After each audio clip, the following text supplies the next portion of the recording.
Bem-vindos a mais um Pipoca Literária. Eu sou Bruna Peranovic e hoje nós vamos falar sobre Cordel do Amor Sem Fim. Tereza! Ai, essa menina. Chega aqui, Tereza. Que foi? Vai lá no cais, minha irmã, e traz 2 sacos de farinha pra fazer o pirão. Vai, Tereza. A do cais é mais cara. É mais cara porque é melhor.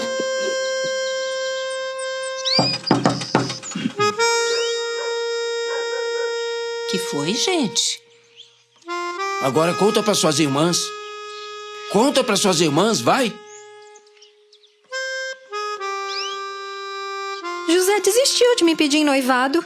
Cordel do Amor Sem Fim conta a história de 3 irmãs que vivem à margem do Rio São Francisco: Carminha, Tereza e Madalena. O filme começa com elas preparando o almoço de noivado da Tereza. Mas aí falta uma coisinha, a Tereza vai até a venda comprar e tudo muda no seu destino quando ela encontra o Antônio e se apaixona. E o Antônio é um viajante. E ele diz pra Tereza que ele tem que ir embora, mas ele volta pra buscar ela. E aí Tereza cancela o noivado. E agora a gente vai começar a desenrolar essa história e esse caos que se instala diante dessa decisão. E aí a gente vai ver muito da discussão, porque uma irmã diz que ela tem que viver a esperança dela sim, a outra tá falando: minha filha, você tá ficando maluca. Que história é essa de trocar o certo pelo duvidoso? A história vem de várias reviravoltas em torno disso. Esse filme, na verdade, é um texto da Cláudia Barral e era uma peça de teatro, dirigida também pelo Daniel Alvim, e aí eles adaptaram essa peça para o cinema. Eu sou apaixonada por teatro, acho que eu gosto até mais de teatro do que de cinema, mas eu acho que deve ser muito legal você ter a oportunidade de trazer um teatro que você tem tanto carinho para o cinema, porque o teatro, por mais incrível que ele seja, ele é finito, né? Ele acaba um dia. E o filme é uma forma de registrar e ficar pra sempre. Então eu acho que deve ter sido muito legal a experiência de trazer esse teatro pro cinema. E como é um teatro e um cordel, a gente vai ver um filme muito poético.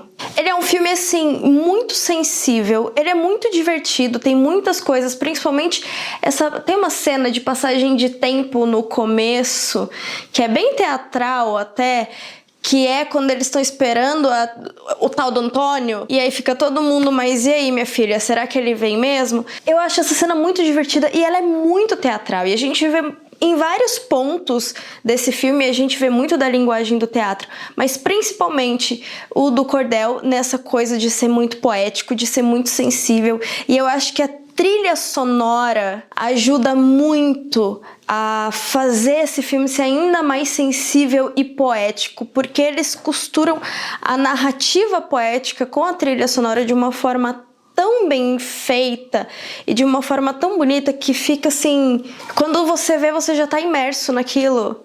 Tem uma cena muito bonita no começo que é uma narração e vai passando a imagem do Rio São Francisco assim. Quando você vê, você tá completamente encantado, completamente imerso naquela cena, e você é totalmente levado pela trilha sonora, porque assim, é belíssima, é muito delicada e assim, encaixou perfeito nessa coisa de fazer um filme mais poético. Eu não quero trazer spoiler aqui, mas embora ele seja um filme divertido, ele é um filme com muitas reviravoltas e com muitas reflexões um tanto quanto profundas. Sem muito spoiler, mas assim, uma pitadinha de spoiler, eu quero trazer 2 reflexões que o filme me trouxe aqui, que eu achei muito especial e que acho que fazem muito sentido pra mim. Uma delas é quando a Carminha tá explicando pra esse noivo que o amor, ele fala: não, eu vou forçar ela a casar comigo. Ela fala: não, o amor, ele só é amor quando ele é livre. Aí ela faz até uma metáfora com um passarinho, né? Que ele só é amor quando a gaiola tá aberta. Quando a gaiola tá fechada, é vaidade. Aí não é mais amor. E a outra reflexão que eu achei muito profunda, que pra mim faz muito sentido e me fez pensar bastante, é quando entra na discussão, né? A Madalena e a Carminha, da discussão de uma falar: meu, Tereza, vamos, fia, tem que agilizar essa vida, não dá pra você viver esperando, já se passaram meses, já se passaram anos, esse Antônio não chegou, você precisa tomar um rumo na sua vida, parar de esperar.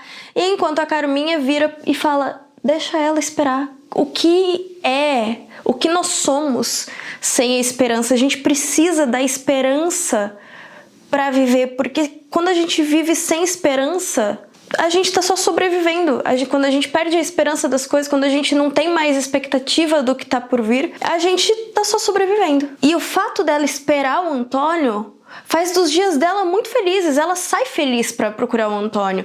Então, a esperança que ela tem de encontrar realmente faz ela ser feliz e faz ela ter a expectativa de uma vida feliz. Isso realmente alimenta a vida da Teresa. O filme tem um final... Ele tem várias reviravoltas no meio da história e ele tem um final completamente surpreendente, totalmente diferente do que a gente tá imaginando, porque ele começa muito divertido, ele vai ficando mais tenso, ele vai ficando um pouco mais sombrio, algumas coisas vão acontecendo. Eu acho até que no final fica ali pode ser aquilo, pode não ser aquilo. Eu acredito que seja aquilo que está no filme, mas pode ser que não seja. Fique em aberto. Mas eu acho que o final do filme mostra pra gente muito isso. Em primeiro lugar, essa coisa de viver a esperança, de viver pela esperança, e como viver com essa esperança pode alimentar a vida da Teresa. E a gente vê também um outro tipo de amor sendo construído, que a definição dessa esperança, desse amor, pode ser transformada e não necessariamente ser o amor conjugal, o amor romântico, mas sim um amor que transforma. E aí fica em aberto. E aí vocês vão ter que assistir pra saber qual é esse amor que transforma que a gente tá falando. E eu acho legal que essa coisa um pouco mais poética, um pouco mais subjetiva, também é colocada ali quando mostra o narrador e o Antônio, porque eles nunca são mostrados assim muito direto na cena. Eles são sempre mostrados de uma forma um pouco mais subjetiva, uma coisa mais aqui, um pescoço, uma coisa... Nunca é direto a imagem deles na câmera. É sempre de um jeito um pouco mais fantasioso, de um jeito que mexe um pouco mais com a nossa curiosidade, com a nossa imaginação, com os nossos sentidos, sabe? Mostra ali, tem uma cena que tá o Antônio, mostra ele por trás, o narrador às vezes ele tá sentadinho, ele mostra ele um pouco mais de cima.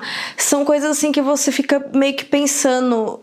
Tá, mas te deixa curioso, sabe? Instiga a gente a tentar entender um pouco mais aquele personagem, a função dele ali na cena. O narrador mesmo às vezes tá ali, você fica olhando, você demora um tempo pra entender o que ele tá fazendo ali. Porque eles estão, a maior parte das cenas ali num plano mais subjetivo. Nunca é a imagem direta do rosto deles e do rosto deles falando em si. É uma coisa também um pouco mais poética, um pouco mais cinematográfica, um pouco mais...